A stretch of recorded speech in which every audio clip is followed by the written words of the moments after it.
ಒಕ್ಕಲಿಗ ಸಮುದಾಯದ ಕುರಿತು ಬಿಜೆಪಿ ಶಾಸಕ ಮುನಿರತ್ನ ಆಡಿರುವ ಮಾತಿನ ಬಗ್ಗೆ ಸಮುದಾಯದ ಮುಖ್ಯಸ್ಥರು, ಸ್ವಾಮಿಗಳು, ಹಿರಿಯರು, ನಾಗರಿಕರು ಮಾತನಾಡಬೇಕು. ಅದರ ಬಗ್ಗೆ ಅಶೋಕ್ ಹಾಗೂ ಬಿಜೆಪಿ ನಾಯಕರು ಮಾತನಾಡಬೇಕು ಎಂದು ಡಿಸಿಎಂ ಡಿಕೆ ಶಿವಕುಮಾರ್ ಹೇಳಿದ್ದಾರೆ.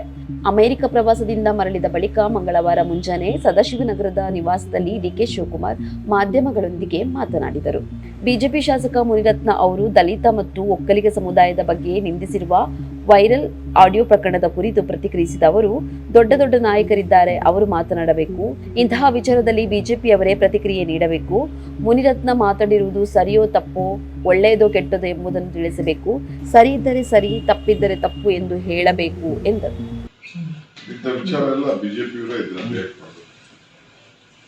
ಬಿಜೆಪಿಯವರು ಸಂವಿಧಾನದ ಹಕ್ಕಿನಲ್ಲಿ ಆರ್ ಅಶೋಕ್ ಇದ್ದಾರೆ, ಪಕ್ಷದ ಅಧ್ಯಕ್ಷರಲ್ಲಿ ವಿಜೇಂದ್ರ ಇದ್ದಾರೆ, ಸೆಂಟ್ರಲ್ ಮಿನಿಸ್ಟರ್ ಇದ್ದಾರೆ, ಎಲ್ಲ ದೊಡ್ಡ ದೊಡ್ಡ ನಾಯಕರುಗಳಿದ್ದಾರೆ.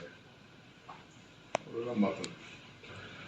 ಆ ಸಮುದಾಯದ ಮುಖ್ಯಸ್ಥರು, ಸ್ವಾಮೀಜಿಗಳು, ಹಿರಿಯರು, ಬೇರೆ ಬೇರೆ ನಾಗರಿಕರು ಎಲ್ಲರೂ ಮಾತಾಡ್ತಾರೆ. ಇದ್ರ ಬಗ್ಗೆ ಏನು ಅಭಿಪ್ರಾಯ, ಒಳ್ಳೆಯದು ಕೆಟ್ಟದ್ದು, ಅವರೆಲ್ಲ ಮಾರ್ಗದರ್ಶನ ಕೊಡಬೇಕು. ಸರಿ ಅಂದರೆ ಸರಿ ಅಂತ ಒಪ್ಕೋಬೇಕು, ಸರಿ ಇಲ್ಲ ಅಂದ್ರೆ ಸರಿ ಇಲ್ಲ ಅಂತ ಇಷ್ಟೇ.